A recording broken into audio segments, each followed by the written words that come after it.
Big boss లోకి వేణుస్వామి. సినీ సెలబ్రిటీలు, రాజకీయ నాయకులతో పాటు ఇతర అనేక అంశాల మీద జ్యోతిష్యం చెప్తూ సూపర్ పాపులర్ అయ్యారు వేణుస్వామి. ఈ జ్యోతిష్యుడు చెప్పిన చాలా అంచనాలు నిజమయ్యాయి. ఆ కారణంగా తెలుగు రాష్ట్రాల్లో ఆయనకు ఎక్కడా లేని పాపులారిటీ వచ్చి పడింది.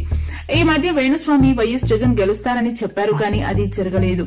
దాని తర్వాత సోషల్ మీడియాలో జాతకాలు చెప్పడం మానేస్తానని ఒక సంచలన ప్రకటన చేశారు. తర్వాత ఈ పాపులర్ ఆస్ట్రాలజర్ కనిపించకపోయినా సరే యూట్యూబ్ లో ఎక్కడ చూసినా ఆయన గురించి వీడియోలు కనిపిస్తున్నాయి. సోషల్ మీడియాలో పోస్టులు, మీమ్స్ అన్ని హల్చల్ చేస్తున్నాయి. అయితే వేణుస్వామి ఇంటర్నెట్ యూజర్లకు దూరంగా ఉండాలని కోరుకుంటున్నా వారు మాత్రం ఆయన్ను వదలడం లేదు. ఆయనకు ఉన్న ఈ క్రేజ్ ని బిగ్ బాస్ టీం గుర్తించినట్లు ఉంది. అందుకే నెక్స్ట్ సీజన్ లో పార్టిసిపేట్ చేసే అవకాశం ఇచ్చిందనే వార్తలు వస్తున్నాయి. వేణుస్వామి కోసమైనా చాలా మంది ప్రజలు టీవీలకు అతుక్కుపోతారని బిగ్ బాస్ నిర్వాహకులు నమ్ముతున్నారట. ఆ కారణం చేతే ఆయన్ను సంప్రదించారని, బిగ్ బాస్ లో పార్టిసిపేట్ చేయడానికి వేణుస్వామి కూడా ఒప్పుకున్నారని టీవీ సర్కిల్లో ప్రచారం జోరుగా సాగుతుంది. అంతేకాదు ఇప్పటి వరకు బిగ్ బాస్ చరిత్రలో ఏ సెలబ్రిటీ తీసుకుని పారితోషికం వేణుస్వామి తీసుకుంటున్నారట. మొదటగా ఆయన చాలా రెమ్యునరేషన్ అడిగారని, అయితే బిగ్ బాస్ టీం తొలుత సందేహించినా ఆ తర్వాత అతనికున్న క్రేజ్ ను చూసి ఓకే చెప్పిందని సమాచారం.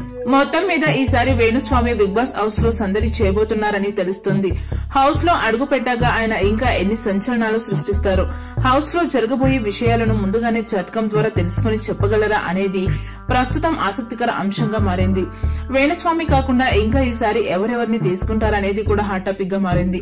బరెలక్కను సెలెక్ట్ చేశారని, కుమారి ఆంటీ కూడా సెలెక్ట్ అయ్యారంటూ పలు వార్తలు వస్తున్న నేపథ్యంలో ఈసారి వేణుస్వామి ఎంట్రీతో బిగ్ బాస్ హౌస్ షేక్ అవ్వడం ఖాయంగా కనిపిస్తుంది.